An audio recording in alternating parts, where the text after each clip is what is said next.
So we have the Illuminati.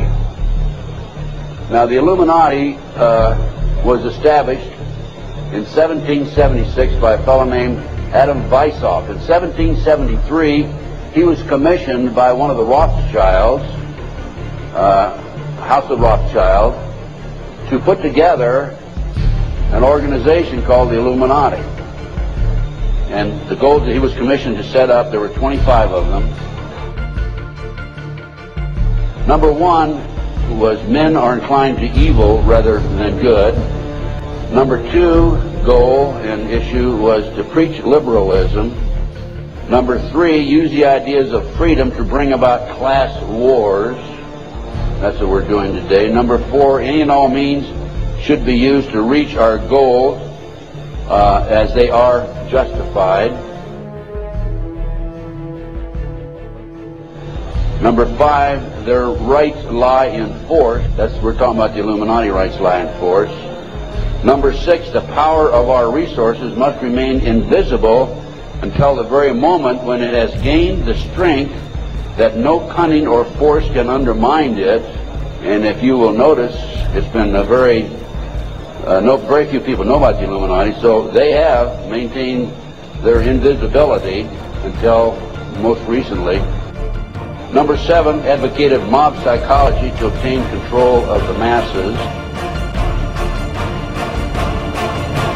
Number eight, use alcohol, drugs, moral corruption, and all forms of vice to systematically corrupt the youth of the nation. Number nine, seize property by any means. We're seeing that on a daily basis. Number 10, deal with the use of slogans such as equity, liberty, fraternity into the mouths of the masses in psychological warfare. Boy, if that isn't Bill Clinton, I never saw it and never heard it before. That man is unbelievable. As former Congressman Dennemeyer describes him, he's a draft-dodging, womanizing, pathological liar. And he certainly fits into item number 10. Number 11 dealt with war. Number 11 theory and goal.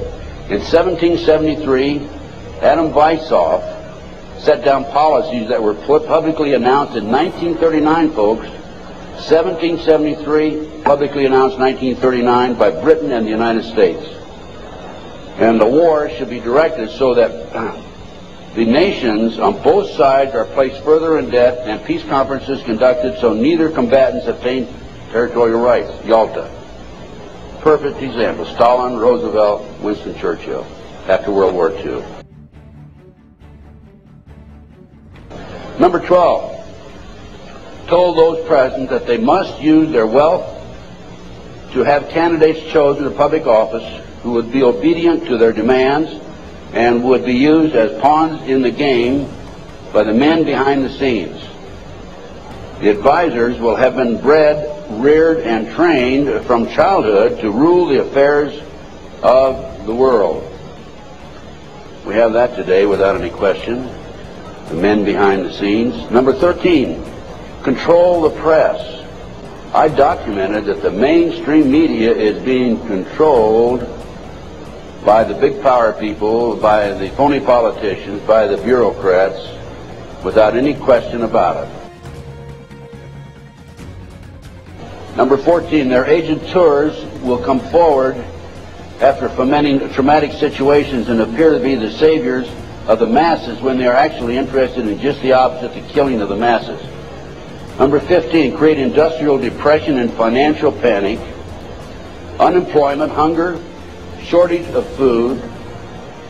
Use this to control the masses or the mobs and use the mobs to wipe out all those who dare to stand in the way. Well, I'll tell you right now, every expert I've talked to is talking about food shortage. And it's coming, I'm convinced. Number 16, infiltrate into the secret Freemasonry to be used for their purposes. That's been documented many times. Number 17, expound the value of systematic deception. Use high-sounding slogans and phrases and advocate lavish promises to the masses, even though they cannot be kept. Number 18, detail plans for resolution. Discuss the art of street fighting, which is necessary to bring the population to a speedy subjection. Number 19, use their agentures as advisors behind the scenes after wars through secret diplomacy to gain control. Number 20, establish huge monopolies toward world government control. We're seeing that today, the huge monopolies. Number 21, use high taxes and unfair competition to bring about economic ruin by controlling raw materials, organized agitation among the workers, and subsidizing competitors. GATT, NAFTA. Number 22, build up armaments with police and soldiers sufficient to protect our interests. Number 23, members and leaders of the one world government would be appointed by the director. Number 24, infiltrate into all classes and levels of society, of government, for the purpose of fooling, bemusing, and corrupting the youth members of society by teaching them theories and principles that we know to be false. This is the outcome-based education program being shoved down our throats by the United Nations. Number 25, national and international laws should be used to destroy civilization. There's talk about the world population being decreased to 500 million, the United States population being decreased to 20 million.